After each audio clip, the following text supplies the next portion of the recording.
Education is the passport to the future.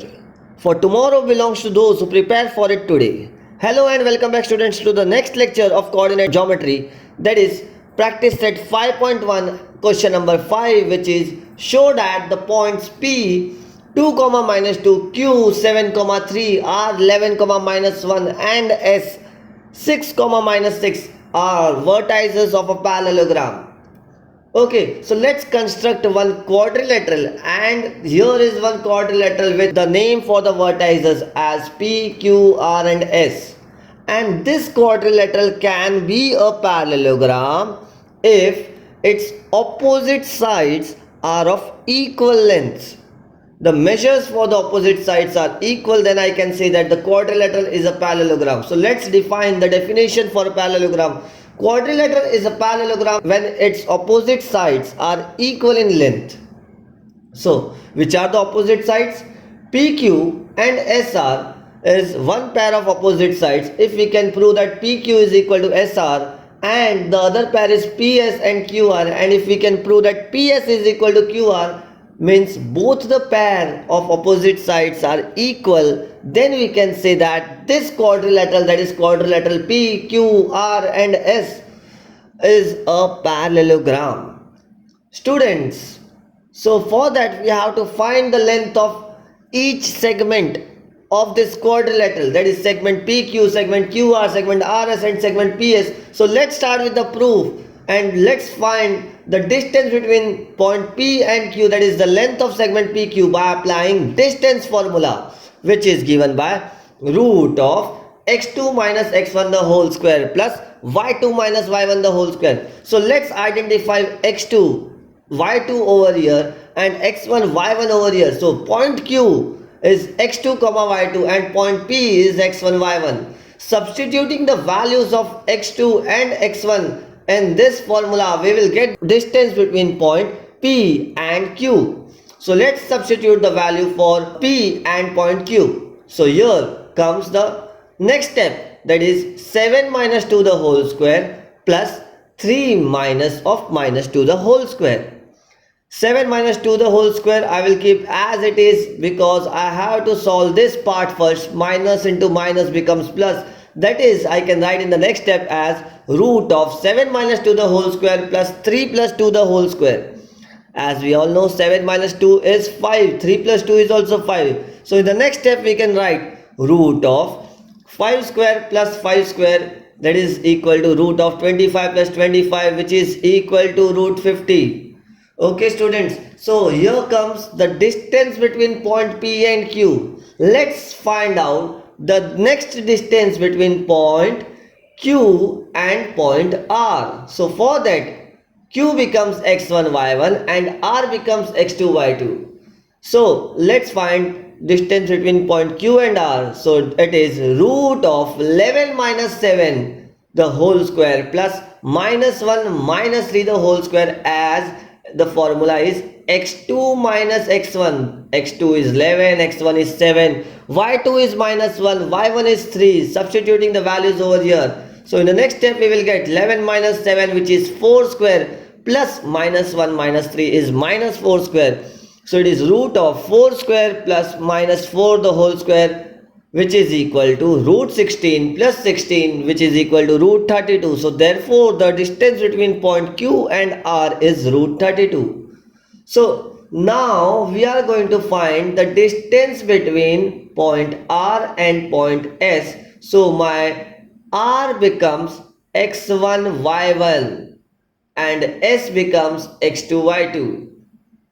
So let's apply the distance formula over here. So RS will be 6 minus 11 the whole square plus minus 6 minus of minus 1 the whole square. In the next step I will keep 6 minus 11 the whole square as it is. Minus minus becomes plus. So minus 6 plus 1 the whole square. Now what is 6 minus 11 the whole square? It's minus 5, and minus 6 plus 1 is also minus 5. So minus 5 the whole square plus minus 5 the whole square. So it would be is equals to root of 25 plus 25, which is equal to root 50. So I got the distance between point R and S. Now the final one. that is finding out the distance between point P and S. So here comes the next step to find out the distance between point P and S, which is given by the formula root of x2 minus x1 the whole square plus y2 minus y1 the whole square. Value for x2 remains the same, which is 6, and x1 over here will be 2. Y2 is minus 6, y1 remains minus 2. Okay, so coming to the next step, 6 minus 2 I will keep as it is. As we know, we have to first solve this part. Minus into minus is plus. So minus 6 plus 2 is minus 4 and 6 minus 2 is plus 4. So in the next step we will write root 16 plus 16, which is root 32. Therefore, we got the distance between point P and Q, Q and R, R and S, and P and S. So we already know that if distance between point P and Q and if distance between point S and R are equal, and the other pair, which is PS and QR, have the same distance, then we can say the quadrilateral is a parallelogram. So we can see over here PQ is equal to RS and QR is equal to PS, because both the segments, that is segment PQ and segment RS, have same value, means they are having the same length, and QR and PS have the same length. So I can say from equation 1 and 3 PQ is equal to RS, and from equation 2 and 4 QR is equal to PS. Therefore, if in a quadrilateral, if a pair of opposite sides are equal, then it is a parallelogram. Therefore, I can say quadrilateral PQRS is a parallelogram, which means point P, Q, R and S are vertices of a parallelogram. So in this way we come to the conclusion that point P, Q, R and S are the vertices of a parallelogram. Let's come to the next question, which is similar to this question, which is question number 6. And question number 6 is to show that the points A minus 4 comma minus 7, B minus 1 comma 2, C 8 comma 5 and D 5 comma minus 4 are vertices of a rhombus ABCD. So let's construct one quadrilateral over here with the naming as A, B, C and D. And what is the definition for a rhombus? A quadrilateral is a rhombus if all the sides of the quadrilateral are of equal length. So we can say quadrilateral is a rhombus when its all sides are equal in length. Okay, so means which are all the sides? AB, BC, CD and AD. We have to find the distance between point AB, BC, CD and AD, and if all the distance are equal, then we can say the quadrilateral is a rhombus. So let's start finding the distance between point A and B by applying distance formula, and the formula is root of x2 minus x1 the whole square plus y2 minus y1 the whole square. So here A becomes x1 y1, B becomes x2 y2, and let's apply the formula for finding out the distance between point A and point B.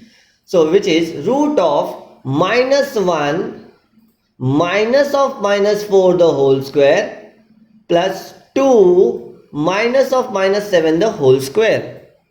Okay, let's move further. Minus 1 minus of minus 4, minus into minus is plus, and here also minus into minus is plus. Okay, so in the next step we will write minus 1 plus 4 gives us 3, and here 2 plus 7 is 9 square. So 3 square plus 9 square, 3 square is 9, 9 square is 81. So the answer is root 90.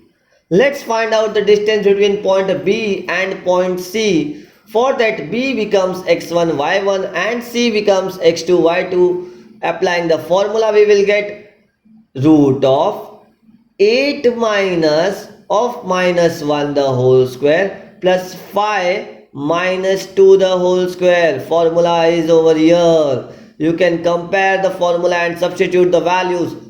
So in the next step I will write 8 minus of minus 1 gives me 9, because 8 plus 1 is 9, plus 3 square. So it is root of 9 square plus 3 square, which is equal to root of 81 plus 9, which is equal to root 90. Therefore BC is equal to root 90. Coming to the next step, finding the value of CD. For CD, C becomes x1 y1 and D becomes x2 y2. Applying the distance formula, we will get CD is equal to root of 5 minus 8 the whole square plus minus 4 minus 5 the whole square. In the next step, we will write root of minus 3 the whole square. Minus minus becomes plus. Sign for the greater number is minus. So here comes minus 9 square. So minus 3 the whole square gives me 9. And minus 9 the whole square is 81. So it becomes root of 9 plus 81. For the next step, we will write therefore CD is equals to root 90. I got the value for CD. Let's come to the last part. Finding out the length between point A and D, that is distance between point A and D, is given by 5 minus of minus 4 the whole square plus minus 4 minus of minus 7 the whole square, where 5 means x2 minus 4 x1 minus 4 again y2 minus 7 y1. Okay, so in the next step we will write which is equal to 5 plus 4 the whole square, and here also minus minus becomes plus, so minus 4 plus 7 the whole square is equal to root 9 square plus 3 square, which is equal to root 81 plus 9, that is equal to 90. Therefore I can say AD is equal to root 90. So from equation 1, equation 2, equation 3, equation 4, we can conclude one thing, that the values are equal, root 90, root 90, root 90 and root 90. That means from equation 1, 2, 3 and 4, we can say that the right hand side is equal, and if the right hand side is equal, so the left hand side is also equal. So I can say therefore AB is equal to BC is equal to CD is equal to AD from equation 1, 2, 3 and 4. Okay, and if all the four sides are equal in a quadrilateral, then it is a rhombus. Therefore quadrilateral ABCD is a rhombus. Therefore I can say points A, B, C and D are vertices of a rhombus ABCD. Okay students, so that's all for the day, and thank you very much. Have a nice day. Bye bye. Take care. And those who want to see what is distance formula, how it is derived, can click the I button on the top right corner of your screen, or also can click on the link below in the description box. Thank you so much students. Comment if you have any doubts. I would reply for every comment personally. Thank you so much. Have a nice day.